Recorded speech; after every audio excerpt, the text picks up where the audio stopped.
Tenga listo el tinto porque ya vienen los huevos, revueltos con chuzadas, polígrafo, empleadas perseguidas y toda la truculencia del caso Sarabia. Desde la redacción de La Silla Vacía soy Ricardo González Duque. Es viernes 2 de junio. El escándalo de la jefa de gabinete Laura Sarabia y su niñera Marelvis Mesa adquirió otra dimensión. Desde el gobierno Petro estarían chuzando según una investigación penal de la Fiscalía. El fiscal Barbosa ya lo dio como un hecho al revelar que desde la Dijín de la policía se había ordenado interceptar ilegalmente los teléfonos de la niñera y de otra empleada de Sarabia, a quienes hicieron pasar como integrantes del Clan del Golfo. Hasta el momento en que grabamos este podcast, el presidente Gustavo Petro se había mantenido en silencio, incluso en Twitter, donde escasamente hizo unos retweets. Durante todo el día hubo versiones encontradas sobre su esperada reunión con el embajador Armando Benedetti, quien fue el primero en hablar de chuzadas de Laura Sarabia al cuestionar por qué ella estaba enterada de la entrevista de su ex niñera con Semana. El único que ha dado la cara desde el gobierno es el ministro de Defensa Iván Velázquez, paradójicamente junto a Petro, una víctima de las chuzadas del gobierno Uribe. El ministro prometió que iba a descubrir quién había dado la orden de las chuzadas, según sus palabras, porque un simple agente de la Dijín no iba a tener la iniciativa de chuzar a dos mujeres. El fiscal Barbosa lanzó un duro contraataque contra el gobierno al sugerir que había una policía política. Mientras tanto, los aliados de Petro ya le están pidiendo explicaciones e incluso algunos le pidieron que saque del gobierno a los dos protagonistas, tanto al embajador Armando Benedetti como a la jefe de despacho Laura Sarabia, quien ya habría presentado la carta de renuncia según varios medios. Daniel Pacheco es el editor general de La Silla Vacía y ha estado pegado de esta historia en las últimas horas. Daniel, ¿qué tal va todo? ¿Qué hubo, Ricardo? ¿Cómo va? Bueno, empecemos por el inicio de esta revelación que hace la Fiscalía. ¿Qué fue exactamente lo que dijeron Barbosa y compañía? Esto fue con todo el teatro del caso, Ricardo, desde el búnker de la Fiscalía, rodeado de toda la plana mayor, la vicefiscal, estaban los fiscales adjuntos y el fiscal general Francisco Barbosa lanzó una frase dura: las chuzadas han retornado a Colombia. Esto obviamente agita un pasado enorme que tiene Colombia. Solo 10 meses después del primer gobierno de izquierda en la historia reciente, vuelven las chuzadas. Entonces, ¿qué pasó? Después de la inspección que hizo en Casa de Nariño, que fue otra de esas imágenes chocantes luego de que reventó el escándalo Sarabia, entrevistaron a los policías y a la seguridad del presidente y afirma Barbosa que los teléfonos de dos empleadas de Sarabia fueron incluidos en una solicitud a un fiscal para ser intervenidos, un fiscal del Chocó que investigaba o que investiga el Clan del Golfo. Sí. La fiscalía dice que no sabe quién dio la orden, pero aclara que sucedió luego de que a Laura Sarabia se le robaron la plata de la casa. Y Barbosa dijo que alguien de la policía metió los números de esas dos empleadas en una lista de sospechosos del Clan del Golfo y los presentaron a ese fiscal del Chocó como unas aliadas de ese grupo criminal para poder escucharlas. A la señora Mesa, a Mari, como le dicen, se le inventaron que era la cocinera del líder del Clan del Golfo, alias Siopas. A la otra le pusieron un alias que era la madrina, la mujer que entiendo hacía como la limpieza en la casa de Laura Sarabia. Y luego de escuchar 72 horas, la policía dijo que como no cuadraba con el perfil de unas aliadas de Siopas, dejaron de escuchar. Daniel, el escándalo sobre un abuso de poder que era el que estábamos relatando desde la publicación de Semana se eleva ya a un problema judicial mayor en Casa de Nariño que evoca todo este pasado oscuro que usted venía contando durante el gobierno de Uribe. ¿Pero es equiparable esto a las chuzadas del DAS? No, esto apenas empieza, pero pues las chuzadas del DAS fueron un escándalo mucho mayor. Pero digamos que en el centro sí está lo fundamental y es la ruptura del Estado de Derecho, el que la presidencia vuelva a pasar por encima de la separación de poderes. Para que alguien sea escuchado en Colombia debe haber una orden judicial y además esto es una violación de los derechos individuales, en este caso de dos mujeres, una primera instancia, digamos que no eran unas mujeres poderosas. Obviamente la magnitud y la violación de derechos políticos no es similar, ¿no? En el caso de las chuzadas de Uribe, pues chuzaron a la Corte Suprema de Justicia, chuzaron a políticos como Petro, a magistrados como el hoy ministro de Defensa Iván Velázquez, pero este caso sí sirve para recordar que chuzar es muy grave. Hoy hablé con Julián Martínez, que fue el periodista que trabajaba en Noticias 1, que escribió ese libro muy premiado sobre las chuzadas del DAS, y me recordó que ese caso terminó con 34 funcionarios del DAS, funcionarios medios metidos en la cárcel. Es decir, esto es una cosa que puede y que tiene unas consecuencias muy graves.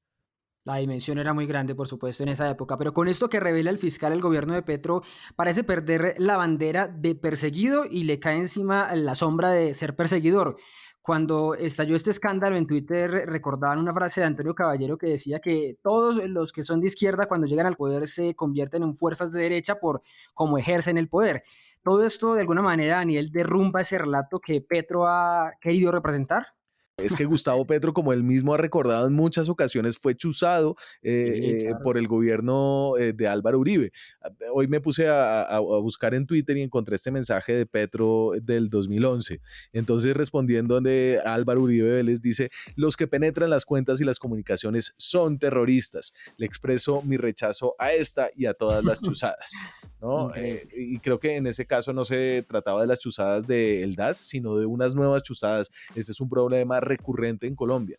En el caso de Petro, pues es un golpe simbólico enorme, más allá de que aún no es claro quién dio la orden, todo apunta a Sarabia, pero eso todavía no se sabe. El presidente no parece estar involucrado, pero ahí hay algunas dudas, ¿no? Y eso es que, por ejemplo, Vicky Dávila dijo que se había sentido chuzada por Laura Sarabia, que Armando Benedetti dijo que Laura Sarabia chuzaba, entonces puede que estas dos empleadas no sean las únicas.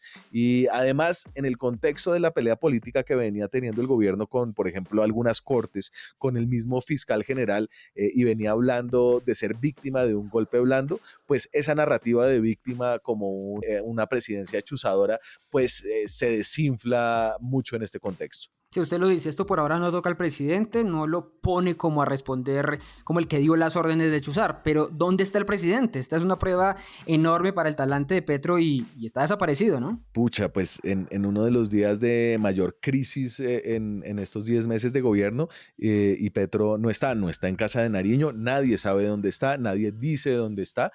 Hoy era la reunión con Benedetti, nadie sabe si se dio esa reunión y nadie sabe si Benedetti está. Recuerde que ayer publicamos un artículo en el que el círculo cercano de Petro nos decía que ellos sentían que Benedetti tenía varias cosas para chantajear al presidente y Mm. todavía no ha tomado una decisión sobre su permanencia. Y además de eso, cuando Petro hizo las dos crisis de gabinete, en ese momento él no le dio la cara a la gente que estaba echando, ¿no? Se lo dejó a Laura Sarabia. Patricia Ariza, la entonces ministra de Cultura, se quejó de eso, que el presidente no la había mirado a los ojos. Y Sí, ahora me entonces, acuerdo. ¿qué? Ahora que Sarabia es la que está en el centro del problema, ¿con quién está el presidente? ¿A quién llama para que resuelva esto? Ni idea. ¿Y a quién tiene el presidente cercano? Eso tampoco lo sabemos. Hablemos un poquito entonces de Laura Sarabia, Daniel. Los problemas para ella apenas empiezan. El listado de delitos que pudo haber cometido se empiezan a alargar y al tiempo su inminente salida del gobierno desordena un poco la cotidianidad del presidente, ¿no? Pues estamos hablando de décadas de potenciales condenas de cárcel, porque escuchar comunicaciones sin el debido proceso es ilegal, modificar documentos públicos, el cuento de poner que es que una era la madrina y la otra era la cocinera, eso es un delito y lleva otros años de cárcel, engañar a un fiscal, meterle unos Mm. números de unas empleadas que son sospechosas de haberle robado una plata, eso es otro delito. Es decir, esta es una cosa muy grave para una mujer de 29 años que hace apenas unas semanas se jactaba de ser la sombra del presidente Petro y no descartaba el lanzarse algún día a tener una aspiración presidencial. Y Daniel, la pelea Barbosa-Petro, Petro-Barbosa, ¿cómo queda acá? ¿El fiscal toma alguna delantera? Porque ya está anunciando incluso que habrá algo así como un desfile de funcionarios a los que va a llamar a interrogatorio. Pues mire, Petro había graduado a Barbosa como su gran rival político, ¿no? Le había Ujú. abierto una puerta que Barbosa había tal vez aprovechado con una avidez política demasiado grande, había denunciado un golpe de Estado, que creo que su tono había empequeñecido un poco la oportunidad que le había dado el presidente. Pero ahora Barbosa tiene una nueva oportunidad y es la oportunidad de convertirse en un fiscal.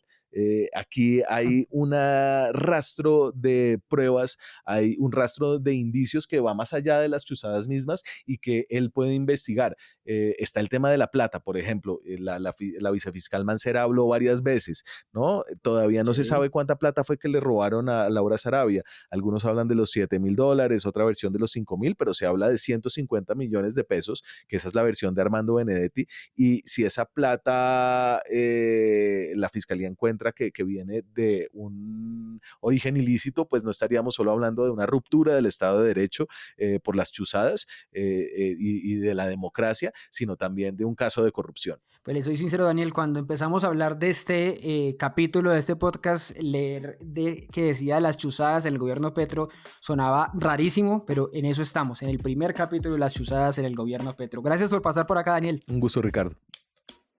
Vamos a estar pendientes de los desarrollos de este escándalo, la carta de renuncia de Laura Sarabia, la reunión con el embajador Benedetti y si finalmente el presidente Petro reaparece públicamente o al menos en Twitter. Esta y todas las movidas las encuentra ya en lasillavacía.com, en nuestras redes y en el en vivo. A continuación, quédese con nuestra ñapa semanal contra la desinformación, huevos revueltos con mentiras. Soy Ricardo González Duque. Feliz fin de semana.